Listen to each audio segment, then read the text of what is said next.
പറയുമ്പോൾ നിങ്ങൾക്ക് ഞാൻ നെഗറ്റീവ് അടിക്കണമെന്ന് തോന്നും. പക്ഷേ കേരള ബ്ലാസ്റ്റേഴ്സ് നടന്നു നീങ്ങുന്നത് ചരിത്രത്തിലെ ഏറ്റവും വലിയ ദുരന്തങ്ങളിലേക്ക് ഒന്നിലായിരിക്കും എന്ന കാര്യം ഏകദേശം ഉറപ്പായിട്ടുണ്ട്. കാരണം ISL തുടങ്ങാൻ ഇനി കേവലം 19 ദിവസങ്ങൾ മാത്രം അവശേഷിക്കുന്ന സാഹചര്യത്തിൽ കേരള ബ്ലാസ്റ്റേഴ്സിന് എത്ര ബ്ലാങ്കുകളാണ് ഫില്ല് ചെയ്യേണ്ടത് എന്നുള്ളതൊരു വളരെ വലിയ ചോദ്യമായിട്ട് വന്നു നിൽക്കുകയാണ്.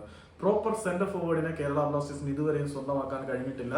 ഇന്ന് വരും, നാളെ വരും, മറ്റന്നാൾ വരും എന്നുള്ള സ്ഥിരം പല്ലവി നമ്മൾ കേൾക്കാൻ തുടങ്ങിയിട്ട് കാലം കുറെ ആയി. ബ്ലാസ്റ്റേഴ്സ് ഇതുവരെയും ഒരു പ്രോപ്പർ സെന്റർ ഫോർവേഡിനെ സൈൻ ചെയ്തിട്ടില്ല. ബ്ലാസ്റ്റേഴ്സിന് ഇപ്പോൾ ഒരു പ്രോപ്പർ സ്ട്രൈക്കർ ഇല്ല എന്നുള്ളത് ബ്ലാസ്റ്റേഴ്സിനെ സംബന്ധിച്ചിടത്തോളം പ്രധാനപ്പെട്ട പ്രശ്നങ്ങളിൽ ഒന്നാണ്.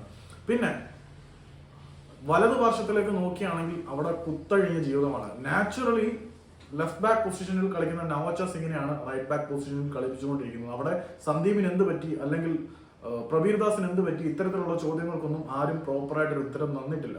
അപ്പം റൈറ്റ് ബാക്ക് പൊസിഷനിൽ കളിക്കാൻ ആളില്ല. റൈറ്റ് വിംഗർ പൊസിഷനിലും കേരള ബ്ലാസ്റ്റേഴ്സിന് കളിക്കാൻ ആളില്ല. ഐമനെ വെച്ച് നമ്മൾ ഒരു പരിധി വരെ ചിലപ്പോഴൊക്കെ അഡ്ജസ്റ്റ് ചെയ്യാൻ നോക്കുന്നുണ്ടെങ്കിൽ പോലും അത് എത്രമാത്രം സക്സസ്ഫുൾ ആവും എന്നുള്ളത് പ്രധാനപ്പെട്ട ചോദ്യമാണ്. റൈറ്റ് വിംഗർ പൊസിഷനിൽ കളിക്കാൻ ആളില്ല ബ്ലാസ്റ്റേഴ്സിന്. പ്രോപ്പർ ഒരു റൈറ്റ് വിംഗറെ നമുക്കില്ല, റൈറ്റ് ബാക്കിനെ നമുക്ക് ഇല്ല. അമാവിയെ കൊണ്ടുവന്നു എന്ന് പറയുന്നതല്ലാതെ അമാവിയെ ഇതുവരെയും കളിക്കളത്തിൽ ഇറക്കിയിട്ടില്ല. അമാവിയുടെ യൂസ് അല്ലെങ്കിൽ എന്താണ്, എങ്ങനെ ഉപയോഗിക്കും എന്നതിനെ കുറിച്ച് ആർക്കും യാതൊരു വിധത്തിൽ അറിവില്ല. പിന്നെ കളിയുടെ ഗതി നിർണ്ണയിക്കേണ്ട, കളിയുടെ അച്ചുതണ്ടായി പ്രവർത്തിക്കേണ്ട ഡിഫൻസീവ് മിഡ്ഫീൽഡ് പൊസിഷൻ കേരള ബ്ലാസ്റ്റേഴ്സിന് അനാഥമായി കിടക്കുകയാണ്. ജീക്സൺ സിംഗ് ധനോജൻ പോയപ്പോൾ ആ ഒരു സ്ഥാനം, ആ ഒരു വാക്വം ഫില്ല് ചെയ്യാൻ കപ്പാസിറ്റിയുള്ള ഒരു ഇന്ത്യൻ താരം വേറെയില്ല. ആ ഒരു വസ്തുത അറിഞ്ഞു വെച്ചുകൊണ്ട് തന്നെ കേരള ബ്ലാസ്റ്റേഴ്സ് ഇത്രയധികം ആത്മഹത്യാപരമായിട്ടുള്ള ഒരു തീരുമാനം എടുക്കുമെന്ന് ഞാൻ ഒരിക്കലും പ്രതീക്ഷിച്ചതല്ല. ഇപ്പൊ വിപിൻ മോഹനൻ ഉണ്ട്, ക്രിയേറ്റീവായിട്ട് മുന്നിലേക്ക് പന്ത് നൽകും. പക്ഷേ ജീക്സനെ പോലെ കളി ഹോൾഡ് ചെയ്യാനുള്ള ഒരു മെച്യൂരിറ്റി ഇതുവരെയും വിപിൻ ആയിട്ടില്ല എന്നുള്ള ഒരു സങ്കടകരമായിട്ടുള്ള സത്യമാണ്. ഫ്രെഡി ലാലന്മാവിയേക്കും ജീക്സന്റെ അത്ര മികവ് ഇക്കാര്യത്തിൽ ഇല്ല. സോ നമ്മൾ വിട്ടുകളഞ്ഞത് ഇന്ത്യയിലെ ഏറ്റവും മൂല്യമേറിയ ഒരു അമൂല്യ രത്നത്തിനെ തന്നെയാണ്.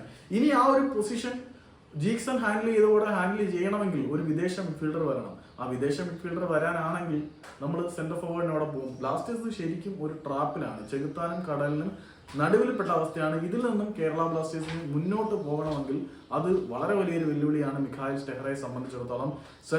പ്രോപ്പർ സെന്റർ ഫോർവേഡ് ഇല്ല, പ്രോപ്പർ ഡിഫൻസീവ് മിഡ്ഫീൽഡർ ഇല്ല, പ്രോപ്പർ റൈറ്റ് ബാക്ക് ഇല്ല, പ്രോപ്പർ റൈറ്റ് വിംഗർ ഇല്ല. കുറഞ്ഞത് 5ഓളം പൊസിഷനുകൾ പൂർണ്ണമായിട്ടും അനാഥമായി കിടക്കുകയാണ്. സോംകുമാറിന്റെ പരിക്ക് എത്രമാത്രം ഗുരുതരമാണ് എന്നതിനെ കുറിച്ചും നമുക്ക് അറിവില്ല. മൊത്തത്തിൽ മുടന്തി നീങ്ങുന്ന ഒരു സ്ക്വാഡുമായിട്ടാണ് കേരള ബ്ലാസ്റ്റേഴ്സ് നീങ്ങുന്നത്. കേവലം 19 ദിവസങ്ങൾ മാത്രമേ ISLന് ശേഷിക്കുമ്പോൾ തീർക്കാൻ ഒരുപാട് ജോലികൾ ബാക്കിയുണ്ട്. പിന്നെ കേരളത്തിൽ ഒരു പ്രോപ്പർ ട്രെയിനിങ് ഗ്രൗണ്ട് പോലും കിട്ടിയിട്ടില്ല എന്നുള്ളത് ഏറ്റവും വലിയ പ്രശ്നം.